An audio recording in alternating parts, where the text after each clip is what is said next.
Bonjour, Tim. Bonjour, papa. Bonjour, Kit. Bonjour, papa.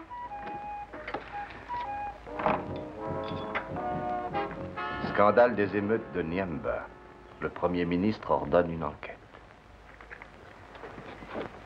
C'est l'occasion, Arthur. Maintenant que tu es révoqué, personne ne peut t'empêcher de dire la vérité. C'est ce que tu voulais. Oui, oui, c'est ce que je voulais. Comment, tu ne prends pas ton petit déjeuner? Non, je crois que je vais aller faire un petit tour au tir aux pigeons ce matin. Je peux venir avec toi? Non, pas aujourd'hui, Kip. J'ai envie d'être seul et de réfléchir.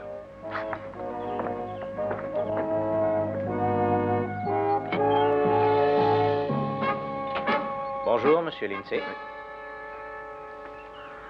Vous avez reçu mon mot? Oui. Et je l'ai brûlé. Vous direz à vos amis que je refuse de me vendre, d'être intimidé. Vous faites une grosse erreur. Non, je ne crois pas. Par leur faute, j'ai perdu mon honneur et mon poste officiel.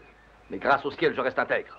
Vous leur annoncerez que je témoignerai avec vigueur durant l'enquête et que je dirai toute la vérité. C'est papa, je vais aller le voir. Ton papa veut qu'on le laisse tranquille.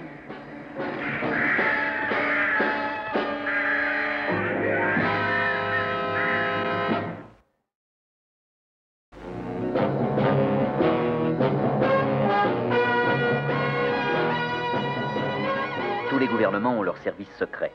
En Amérique, c'est le CIA. En France, le 2e bureau.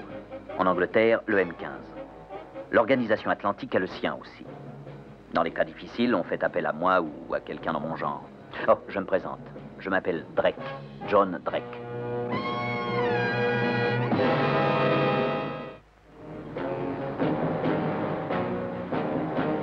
À quelque distance, au large de la côte bretonne, existe une île britannique, l'île de Franjus. Elle est petite, peu peuplée, et chaque nouvelle arrivée y suscite une vive curiosité. Cette fois, l'appel était aussi bref qu'explicite. Sujet, Judith Lindsay, veuve du diplomate britannique Arthur Lindsay. On présume qu'un attentat va être commis sur sa personne pendant son séjour à l'île de Franjus. Agissez avec une extrême prudence, prévenez-nous. Bonjour. Bonjour. Qu'y a-t-il pour votre service? Je voudrais une chambre, s'il vous plaît. Oh, mais nous en avons 6 inoccupés, vous pouvez choisir. Merci. C'est la morte saison. C'est toujours la morte saison ici. Il n'y a pas de changement, c'est toujours la même chose. Ah, il y a peut-être bien quelques compensations, non? Quand on aime s'ennuyer, en effet. Je vais vous mettre au numéro 3. Bien, bien, très bien. Vous comptez rester longtemps, monsieur? Drake, une nuit, peut-être 2. Vous êtes venu pour affaires, peut-être? Je suis venu pour regarder le château. Et moi qui ne traverserai pas l'île pour le regarder. C'est du pur normand, vous savez, inchangé depuis le XIIIe siècle, c'est rare. Eh bien, je vous laisse volontiers. Votre marotte? Oui, si vous voulez. Je suppose que vous êtes ce qu'on appelle un antiquaire, hein? Oh, on m'appelle de toutes sortes de noms. Vous ne recevez pas beaucoup de visiteurs ici, alors? Non, vous êtes le premier depuis 6 semaines. Oh, excepté, bien sûr, la jeune dame avec ses 2 petits garçons qui sont là depuis jeudi. Elle s'est installée là-bas, au château. Vraiment, elle a préféré ça à un hôtel? C'est curieux. Il est presque en ruine, excepté le petit appartement qu'on loue. Personne n'y a habité depuis 2 ans. C'est un endroit perdu. Bonjour, Georges. Le monsieur arrive tout droit du continent pour voir le château. Bonjour. Bonjour. Ouais. Un télégramme est venu pour elle, téléphoner à Londres. Comme ici, c'est le seul téléphone du pays, Georges a été jusqu'au château pour l'amener. Bon, elle téléphone à Londres. Non, j'irai pas plus loin qu'elle dit. Je suis fatigué, je veux plus bouger. Et bon, elle raccroche le récepteur. Ah, vraiment? Georges a dû la reconduire tout là-bas jusqu'au château. Et pourtant, elle a l'air plutôt gentille, hein, Georges? Il y a du courrier? Oui, il y a le petit journal et une lettre. Ça fait une lettre de plus que la semaine dernière. À propos, j'aurais besoin d'un moyen de transport pour aller jusqu'au château. Pourriez-vous m'en procurer un? Si vous savez conduire un poney, je vous arrangerai ça. Ce sera parfait, je vous remercie beaucoup.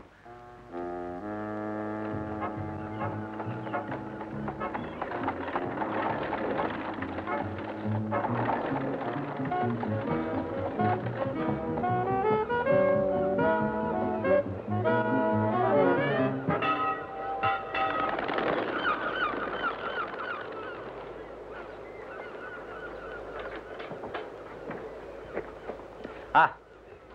Oui, bonjour. Je viens pour visiter les ruines du château. Bah, vous n'avez pas de chance. Comment ça? Il est interdit d'entrer. Je regrette, j'ai reçu des ordres. Qui donne les ordres? Les patrons. Ah, mais on m'avait dit que le propriétaire demeurait dans le sud de la France. Et alors? Bon, alors ça lui ferait pas grand mal si je jetais un coup d'œil. Je m'excuse de vous refuser ça, mais j'ai pas envie de perdre ma place. Mais qui s'en apercevrait? Il y a une famille qui vit dans l'appartement. Bon, ce ne sont que des locataires, je ne les dérangerai pas beaucoup. Non, j'en suis sûr, mais on n'a pas le droit d'entrer. Allez-vous-en. C'est un conseil d'amis. Ah.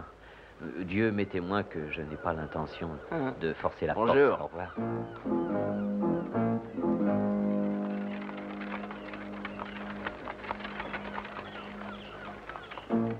Loin de moi l'idée de franchir les limites.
Il y a quelqu'un? Qui êtes-vous? Que voulez-vous? Je suis désolé de vous déranger. Mais pourquoi n'avez-vous pas frappé? Je l'ai fait, Madame Lindsay, mais vous étiez trop absorbée pour m'entendre. Je ne suis pas Madame Lindsay. Alors quel est votre nom, je vous prie? Blair. Judith Blair. Judith Anne Blair. Autant que je sache, c'est le nom que vous portiez avant d'épouser Monsieur Arthur Lindsay. Voulez-vous ne pas toucher à cette arme? Elle pourrait partir. Qui êtes-vous? Je crois que ceci pourrait justifier mon intrusion. Pourquoi avez-vous fait tout ce chemin pour me voir, Monsieur Drake? Mes supérieurs ont demandé que vous rentriez en Angleterre. Vous avez refusé, alors... Et pourquoi le gouvernement s'intéresse-t-il subitement à ma petite personne? Je n'ai pas l'impression qu'il éprouve aucun remords au sujet de la mort de mon mari. Ça arrange bien tout le monde, au fond. Quoi donc? Mais que mon mari se soit suicidé. Voyons, vous ne croyez pas vraiment qu'il s'est suicidé, n'est-ce pas? Certes non. Mais le gouvernement semblait tout disposé à accepter cette théorie. Je ne le crois pas, Madame Lindsay. Autrement, on ne m'aurait pas fait venir ici. Et pourquoi êtes-vous venu ici, Monsieur Drake? Eh bien, pardon. Nous croyons que votre mari a été tué par certaines personnes qui ne voulaient pas qu'il se présente à l'enquête. Des personnes pour qui son témoignage pouvait être fort dangereux. Et alors? Alors, nous croyons aussi que votre vie est menacée par ces mêmes personnes. Nous voulons vous protéger. Mais pourquoi donc serais-je en danger? J'ai l'impression qu'on ne reçoit pas les journaux du dimanche ici, n'est-ce pas? Alors vous n'avez pas dû lire ceci. La ravissante Madame Lindsay, dont le mari a récemment trouvé la mort dans de tragiques circonstances, s'est retirée sur les rochers sauvages de l'île de Franjus. Elle écrit un ouvrage exposant le scandale qui a causé les émeutes de Niamba, etc., etc. Comment donc ont-ils appris tout ça? Savoir comment ils l'ont appris n'a aucune importance. Ils le savent et c'est tout. Alors que voulez-vous que je fasse, Monsieur Drake? Que j'aille me réfugier ailleurs? J'ai mon livre à écrire et j'ai l'intention de rester ici et de le terminer. Arthur a été accusé d'avoir cyniquement suscité les émeutes pour favoriser sa propre politique. On le prétend responsable d'avoir fait tuer des gens. Je n'admets pas qu'on lui fasse cette réputation. Mais je n'écrirai pas mon livre tant que je resterai à discuter avec vous. Et en tout cas, je crois que vous exagérez le danger. Croyez-moi, je saurais tout de suite si un étranger arrivait dans cette île. Je suis entré ici comme dans un moulin. Maman, qui s'est dit? Oh, Tim, c'est Monsieur Drake. Je vous présente Tim et Kip. Salut. Dis-moi comment c'est arrivé. Et cassé. Ah oui, ça je le vois, mais comment? Tu l'as peut-être fait voler sur la falaise. Tu m'avais promis de ne pas y aller. Voyons, écoute-moi. Tu sais que c'est tout à fait dangereux. On n'a rien fait. Mais alors comment est-ce arrivé? Un grand hélicoptère. Oh, Tim, ne raconte pas de blagues. C'est vrai? Tu veux dire qu'un hélicoptère a vraiment fait ça? Il était très grand. Oui. Regardons ça. Oh, je crois que nous le raccommoderons très bien. Tu as vu cet hélicoptère atterrir? Non. Eh ben, j'aurais aimé le voir. Volait-il très près? Oui. Où à peu près? C'est par ici. Tu veux me montrer?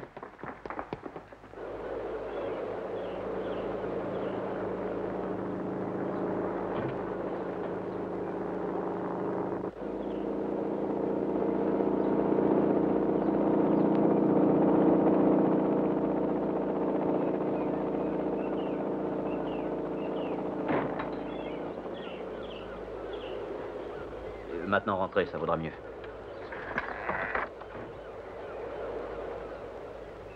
Vous le connaissez?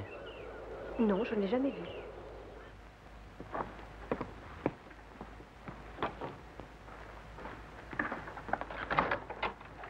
Pardonnez mon indiscrétion. Mon nom est Sanders. Je vous en prie, entrez. Merci. Je suis architecte. J'ai bien peur d'avoir à vous imposer ma présence. Vraiment? Oui, on m'a demandé d'effectuer quelques travaux de restauration dans ce château. Le toit de la grande salle ne tient plus qu'à un fil. Aussi, mes enfants, vous êtes priés de ne pas y entrer car c'est très dangereux. Mon beau cerf-volant. Ah oui, je sais, oui. Je l'ai cassé, je te fais mes excuses. Je vais passer un savon à mon pilote à ce sujet. Quand allez-vous commencer vos réparations, monsieur Sanders? Eh bien, dès demain matin, sans doute. Les agents m'ont dit que vous demeuriez là aussi. J'espère que nous ne serons pas trop encombrants. Vous ne vous ennuyez pas trop ici, madame? Blair? Oh non. Ces deux-là doivent vous donner de l'ouvrage, hein? Oui. Eh bien, je ne voudrais pas vous faire perdre votre temps. J'espère faire plus ample connaissance, madame Blair. Entendu. Au revoir, monsieur Sanders.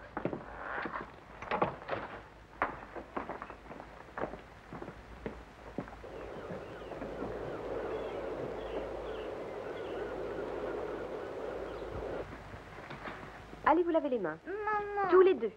Allons, allons. Eh bien, vous voyez, voici votre première visite imprévue. Pas tellement. Je savais qu'il devait venir. Ah oui, comment? Le gardien m'avait prévenu. Ah, ce déplaisant chien de garde armé jusqu'aux dents. Il est très gentil. Oui, oh, il ne vous a sans doute pas barré la route à votre arrivée. Il a été poli. Il m'a dit que des hommes viendraient faire des réparations et a offert de rester afin de les surveiller. Eux ou vous, madame? Non, je ne veux pas m'enfuir de cette île si c'est ce que vous pensez. En ce cas, je resterai avec vous. Sachez que j'ai connu votre mari. Je l'avais vu à Accra il y a à peu près 3 ans et encore cette année, dans le protectorat durant les premières émeutes. J'admirais son œuvre. J'avais foi dans sa politique. D'autres, en revanche, le détestaient. Ce sont ceux-là qui ont suscité les émeutes et tenté de les lui faire attribuer. Vous comptez les dénoncer, je vous préviens qu'ils se manifesteront. Et bien avant que votre livre soit fini. Voilà pourquoi je veux rester, si vous le voulez bien. Allons, venez vous deux avec cet oiseau, je vais le raccommoder.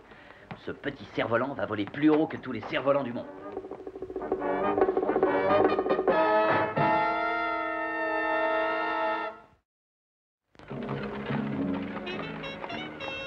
J'attendis que Sanders fût parti et je m'en retournai vers le seul et unique téléphone de l'île. Je voulais savoir si M. Sanders était réellement un architecte chargé de la restauration du château et si le sinistre gardien était vraiment son ami.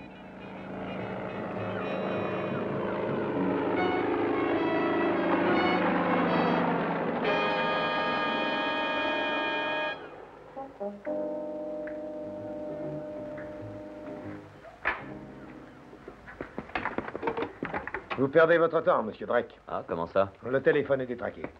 Et depuis quand? Oh, j'ai essayé de téléphoner il y a à peine une demi-heure. Ah, c'est vrai. Et est-ce que ça arrive souvent? C'est pas la première fois. Alors, qu'est-ce que vous pensez de notre château, monsieur Drake? Ah, j'en pense plus de bien que de son gardien. Son gardien. Ah oui, l'homme qui est là et qui surveille. Qui surveille? Vous ne le saviez pas? Non. Mais comment est-ce qu'on peut arriver sur cette île sans que vous le sachiez immédiatement? Eh bien, un bateau peut entrer par l'autre côté, il y a une sorte de crique. J'espère que vous m'excuserez d'intervenir. Je suis allé voir le château ce matin. Ce bonhomme n'est pas normal. Il circule avec un fusil chargé.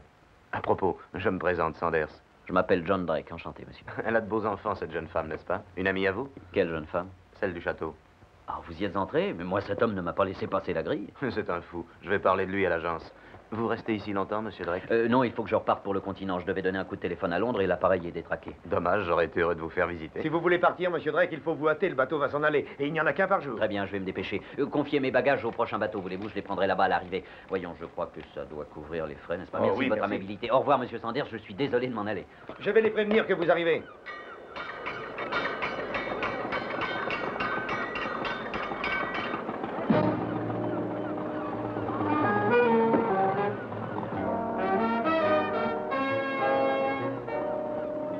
Chacun croyant désormais que j'avais quitté l'île, je persuadai le patron du bateau de m'emmener sur l'autre côté de l'île et de m'y déposer.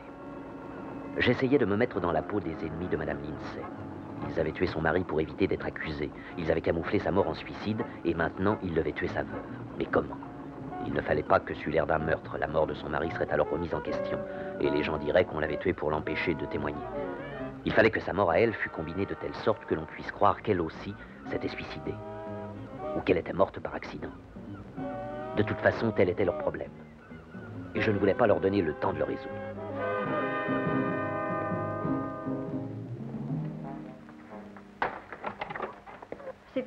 Je vous emmène loin d'ici immédiatement. Oh non, voyons. Je suis désolé, mais c'est un ordre. Il y a un bateau qui attend de l'autre côté de l'île. Si nous ne le prenons pas tout de suite, tout est fichu. Où sont les petits? Ici, en train de goûter. Bon, venez ici, vous deux. Ils sont partis. Par la fenêtre. Mais ils n'ont même pas mangé, là. Cherchez-les devant, je vais faire le tour. Kip! Tim! Ils sont sur la falaise, La falaise? avec le cerf-volant.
Un bien joli plan. Madame Lindsay trouvée écrasée au pied d'une falaise d'où elle était tombée en recherchant ses deux fils. Oh, les petits, il faut les retrouver. Ah, ils vont revenir au château.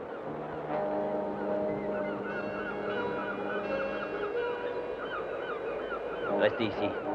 Je vais aller chercher les enfants.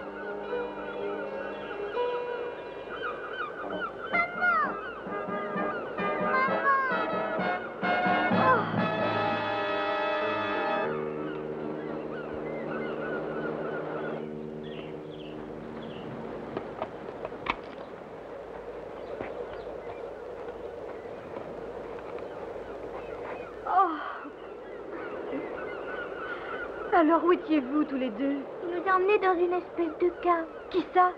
Lui?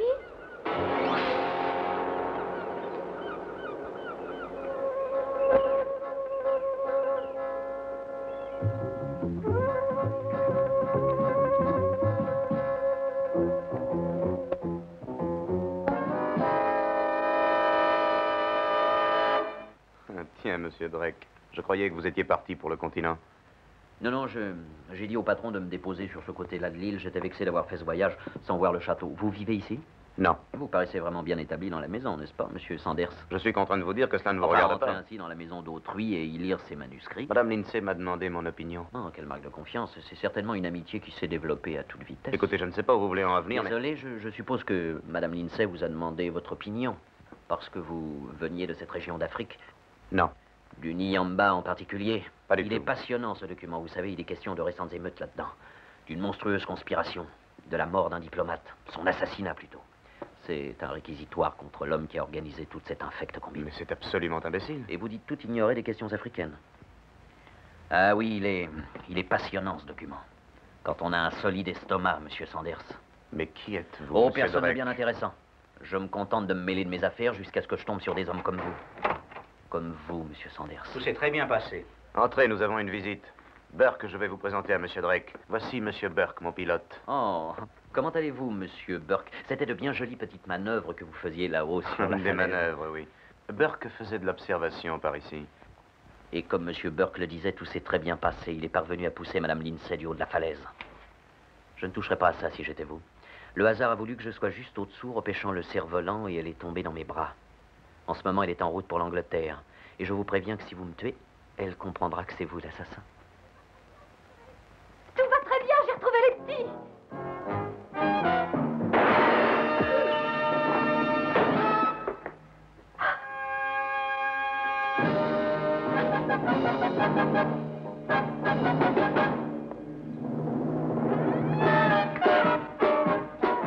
Qu'est-ce que vous voulez? Nous venons pour chercher Monsieur Drake. Il n'y a personne de ce nom-là ici. Oh si, alors, il nous a quittés il n'y a même pas un quart d'heure. Ah, il n'y a personne dans le château. Mais je vais jeter un petit coup d'œil si vous voulez bien. Je ne veux pas. Défendre une entrée là-dedans, j'ai reçu des ordres. Qui êtes-vous après tout? Je ne vous avais encore jamais vu par ici. Mais est-ce que ça vous regarde? Dites donc. Allez, allez-vous-en tout de suite, on ne passe pas. On ne passe pas. En avant, marche! Par ici, messieurs. Allons vite!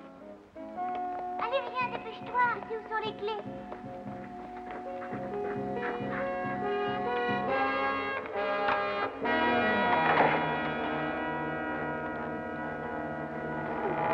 Par ici, je vous prie.